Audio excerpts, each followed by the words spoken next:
വളരെ എളുപ്പത്തിൽ തയ്യാറാക്കിയെടുക്കാൻ വേണ്ടി പറ്റുന്ന നല്ല ടേസ്റ്റി ആയിട്ടുള്ള ഒരു പലഹാരത്തിൻ്റെ റെസിപ്പിയുമായിട്ടാണ് ഇന്ന് വന്നിരിക്കുന്നത്. റവയും ക്യാരറ്റും മിക്സിയിൽ അരച്ച് വളരെ സിമ്പിളായിട്ട് നമുക്കിത് തയ്യാറാക്കിയെടുക്കാം. അതിനായിട്ട് ആദ്യം തന്നെ മിക്സറിൻ്റെ ചെറിയ ജാർ എടുത്തിട്ടുണ്ട്. അതിലേക്ക് 1 കപ്പ് റവയാണ് ഇട്ട് കൊടുക്കുന്നത്. റവ വറുക്കാത്ത റവയാണ് ഞാനിവിടെ എടുത്തിരിക്കുന്നത്. നേർത്ത റവയാണ് എടുത്തിരിക്കുന്നത്. നിങ്ങൾക്ക് ഏത് ടൈപ്പ് റവ വേണമെങ്കിലും ഉപയോഗിക്കാവുന്നതാണ്. ഇതിലേക്ക് ക്യാരറ്റ് ചേർത്ത് കൊടുക്കാം. 100 ഗ്രാം ക്യാരറ്റ് എടുത്തിരുന്നു. അതിൻ്റെ തൊലിയൊക്കെ കളഞ്ഞ് ഒന്ന് വൃത്തിയാക്കി ഇതുപോലെ കട്ട് ചെയ്തെടുത്തിട്ടുണ്ട്. അതുകൂടെ ഇതിലേക്ക് ചേർത്ത് കൊടുക്കാം. ഇനി ഇതിലേക്ക് 1/4 കപ്പ് പഞ്ചസാരയാണ് ഇട്ട് കൊടുക്കുന്നത്. ഇതൊരു മിതമായിട്ടുള്ള മധുരം മാത്രമേ കാണുള്ളൂ. നല്ല മധുരം വേണമെന്നുണ്ടെങ്കിൽ 1-2 ടീസ്പൂൺ പഞ്ചസാര കൂടുതലായിട്ട് ചേർത്ത് കൊടുക്കാവുന്നതാണ്. ഇതിലേക്ക് 1 നുള്ളു ഉപ്പ് ചേർത്ത് കൊടുത്തിട്ടുണ്ട്. കൂടെ തന്നെ 1/2 ടീസ്പൂൺ ഇൻസ്റ്റൻറ്റ് ഡ്രൈ ഈസ്റ്റാണ് ചേർത്ത് കൊടുത്തിരിക്കുന്നത്.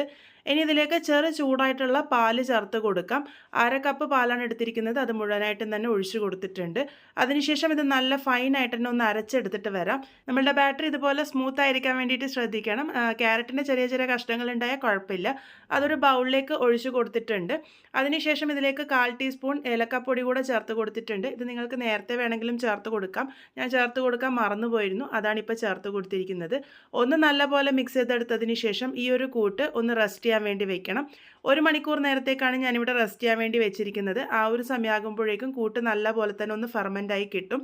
അപ്പോൾ ഇതാ 1 മണിക്കൂർ ആയിട്ടുണ്ട്. കൂട്ട് നല്ലപോലെ തന്നെ ഫെർമെൻ്റ് ആയിട്ടുണ്ട്. ഒരുപാട് അങ്ങനെ പൊങ്ങിയൊന്നും വന്നിട്ടില്ല. പക്ഷെ നന്നായിട്ട് തന്നെ പതഞ്ഞ് വന്നിട്ടുണ്ട്. ഈ ഒരു പാകത്തിനായി കിട്ടിയാൽ മതി. നല്ല തണുപ്പുള്ള സ്ഥലത്തൊക്കെ ആണെങ്കിൽ 2 മണിക്കൂറൊക്കെ വെച്ചോളൂ. ഒന്ന് നന്നായിട്ട് മിക്സ് ചെയ്തെടുത്ത് കഴിഞ്ഞാൽ നമ്മളുടെ ബാറ്ററി ഇവിടെ റെഡി ആയിട്ടുണ്ട്. ഇനി ഇതെങ്ങനെയാണ് തയ്യാറാക്കുന്നതെന്ന് നോക്കാം. നിങ്ങൾക്കിത് സ്റ്റീം ചെയ്തോ അല്ലാന്നുണ്ടെങ്കിൽ ഡീപ് ഫ്രൈ ചെയ്തോ എടുക്കാവുന്നതാണ്. ഞാനിവിടെ ഇന്ന് ഡീപ് ഫ്രൈ ചെയ്തെടുക്കാനാണ് പോകുന്നത്. അതിനായിട്ട് കുറച്ച് എണ്ണ നേരത്തെ ചൂടാക്കാൻ വേണ്ടി വെച്ചിരുന്നു. എണ്ണ നല്ലപോലെ ചൂടായി വന്നതിന് ശേഷം നമുക്ക് കൂട്ട് ഒഴിച്ചു കൊടുക്കാം.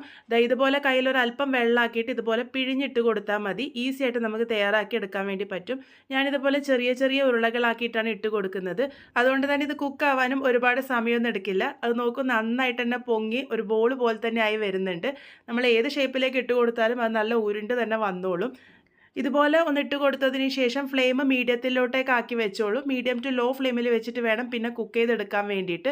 എങ്കിൽ മാത്രമേ ഉള്ളോളം നല്ല പെർഫെക്റ്റ് ആയിട്ട് വെന്ത് വരുള്ളൂ. ഇതുപോലെ ചെറുതായിട്ടൊന്ന് തട്ടിക്കൊടുത്താൽ മതി. വളരെ ചുരുങ്ങിയ സമയം കൊണ്ട് തന്നെ ഇത് റെഡിയായി വന്നോളും. ഇപ്പോൾ നോക്കൂ, നല്ലൊരു ഗോൾഡൻ ബ്രൗൺ കളർ ആയിട്ടുണ്ട്.